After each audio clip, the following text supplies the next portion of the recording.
మనసులో శతాబ్దాల గౌరవం, పట్టు పరంపరకు ప్రతీక, సంప్రదాయానికి శాశ్వత చిరునామా సఖీ.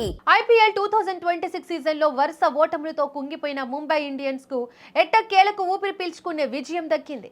అహ్మదాబాద్లోని నరేంద్ర మోడీ స్టేడియంలో గుజరాత్ టైటాన్స్ పై ముంబై సాధించిన ఈ గెలుపు కేవలం ఒక విజయం మాత్రమే కాదు, ఒక అద్భుతమైన పోరాట పటిమకు నిదర్శనం. వరుసగా 4 మ్యాచ్ల్లో పరాజయం పాలై విమర్శలు ఎదుర్కొంటున్న తరుణంలో captain Hardik Pandya and co ఆశించిన మ్యాజిక్ మైదానంలో ఆవిష్కృతమైంది. ముఖ్యంగా ఈ మ్యాచ్లో యువ సంచలనం తిలక్ వర్మ ఆడిన ఇన్నింగ్స్ ఐపీఎల్ చరిత్రలోనే చిరస్థాయిగా నిలిచిపోయేలా సాగింది.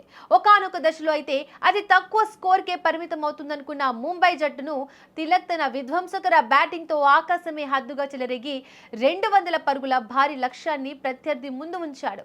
అయితే ఈ అద్భుత ఇన్నింగ్స్ వెనుక కెప్టెన్ హార్దిక్ పాండ్యా ఇచ్చిన ఒక పవర్ఫుల్ మెసేజ్ ఉందనే విషయం అందరికీ తెలిసిందే. మ్యాచ్ 14వ ఓవర్ ముగిసే సమయానికి ముంబై పరిస్థితి దారుణంగా ఉంది. 4 వికెట్లు కోల్పోయి కేవలం 103 పరుగులు మాత్రమే చేసింది. క్రీజ్లో ఉన్న తిలక్ వర్మ 22 బంతుల్లో కేవలం 19 పరుగులు చేసి స్ట్రగుల్ అవుతున్నాడు. ఆ సమయంలో స్ట్రాటజిక్ టైమ్అవుట్ వచ్చింది. అప్పుడు కెప్టెన్ హార్దిక్ పాండ్యా నేరుగా క్రీజ్లోకి వెళ్లి తిలక్తో తీవ్రంగా చర్చించడం కనిపించింది. పాండ్యా ముఖంలో సీరియస్నెస్ చూసి అభిమానులు ఏమైందో అని కంగారు పడ్డారు. కానీ ఆ చర్చ తిలక్ గేర్ను పూర్తిగా మార్చేసింది. టైమ్అవుట్ తర్వాత తిలక్ వర్మ అసలు సిసలు విశ్వరూపాన్ని చూపించాడు. అంతవరకు నెమ్మదిగా ఆడిన తిలక్ ఒక్కసారిగా గుజరాత్ బౌలర్లపై విరుచుకుపడ్డాడు. తర్వాత కేవలం 23 బంతుల్లోనే 82 పరుగులు పిండుకున్నాడు. అంటే అతని హిట్టింగ్ ఏ రేంజ్ లో ఉందో అర్థం చేసుకోవచ్చు. స్టేడియం నలుమూలలా బంతిని బాదుతూ బౌండరీల వర్షం కురిపించాడు. మ్యాచ్ ముగిసిన తర్వాత కెప్టెన్ హార్దిక్ పాండ్యా అసలు రహస్యాన్ని బయటపడ్డాడు.